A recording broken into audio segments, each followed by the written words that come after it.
তেওঁলোকে কি কৰিব নিশাৰ ভাগত মদ ভাং খাই আহি মেলি মই মতালি কৰে ধৰ পৰিৱেশ বিনষ্ট কৰে আৰু সেইটো কাৰণে আমাৰ স্থানীয় লোকৰো অলপ অসুবিধা হৈছে জুবিনদাৰ অনুৰাগী হ'ল বুলি গানটো ভাল পায় তেওঁ অনুৰাগী হ'ব পাৰে মানুহজনক ভাল পায় অনুৰাগী হ'ব পাৰে কিন্তু মদ ভাং খাই আহিলে যে তেওঁৰ অনুৰাগী হ'ব সেইটো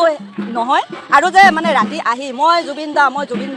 দাক ভাল পাওঁ এইবোৰ যে মানে চিঞৰ বাখৰ কৰে এইটো একচুৱেলি জুবিন দাক ভাল পোৱাৰ কাৰণে নহয় যে জুবিন দাক ভাল পালেতো কি হ'ব তেওঁ সুস্থ মগজে আহিব চাকি এগছি লগাব ধূপ এগছি লগাব তেখেতক প্ৰণাম জনাব কিন্তু তেওঁলোকে কি কৰিব নিশাৰ ভাগত মদ ভাং খাই আহি মেলি মই মতালি কৰে ধৰ